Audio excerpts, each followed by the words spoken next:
Well, eventually finished this hectic build. Changed my mind a few times on the route I was going to go. I got rid of the lightweight front end. It just felt absolutely shocking.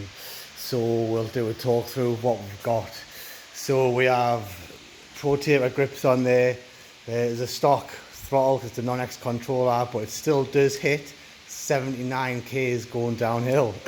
So yeah, that was with not a full battery. So I reckon it's probably going to be the same. Close. I used rental handlebars here to fit them. Obviously I've coated everything, special coatings there to match, but you use a BMX stem.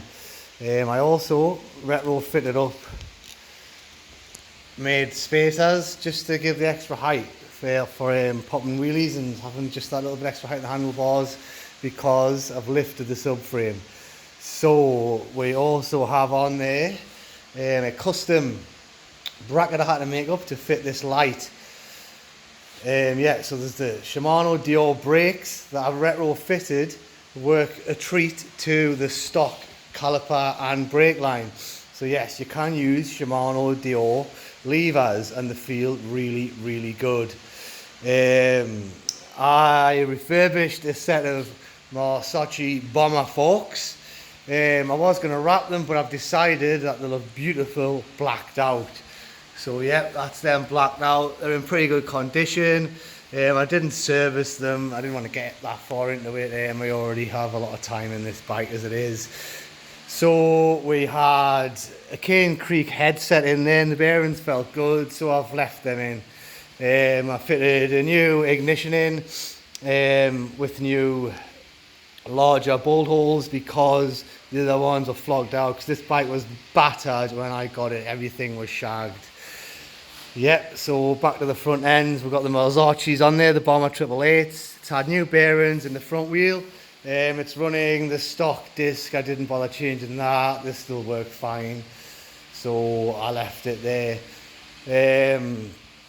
We'll move back from there onto the seat. It's got a fairly new seat. I swapped that out, and because the other one was horrible. It was scratched, it had been dinged.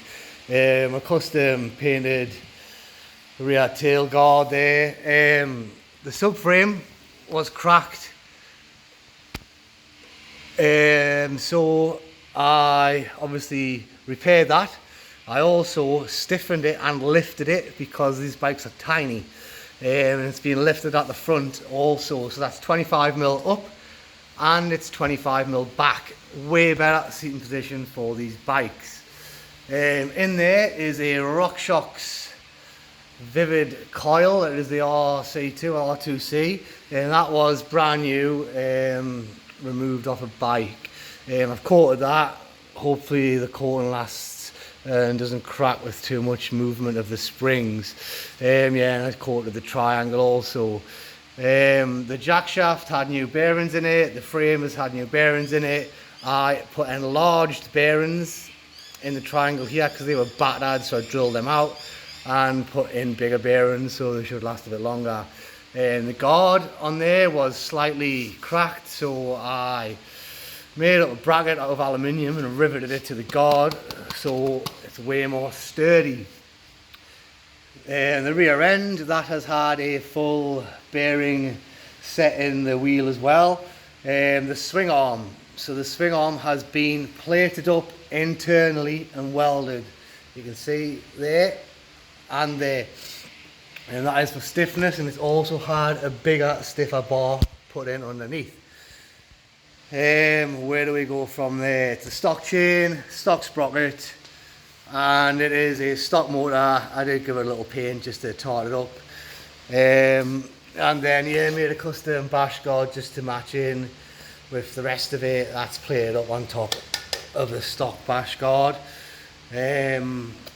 Yeah, that's it then. And then I carbon wrapped, well, I sanded back the whole frame, painted it so it gives it a smooth finish, and I've carbon wrapped the full frame but left little black accents everywhere. And we're running a pretty cool light on there. That's it. I'm done with it. Spent way too long, but that'll be up for sale in Australia soon. There is a local mountain bike shop guy that wants to have first dibs on it, but yeah, that'll be up for sale for around about 8,000 Australian dollars. I don't know what that equates to anything else, but yeah, 8,000 AUD. It's definitely a one-off bike with a lifted subframe properly, no stupid brackets, a stiffened up rear swing arm, no stupid brackets there, and a decent set of forks, a decent shock, and a decent set of handlebars with good brakes on there. So it's basically definitely a one-off build that no one else will have, because it has been done properly at a custom workshop by a custom fabricator of what, maybe it's 15 years or more now. So yeah, that's it guys, that's that bike, a little weapon.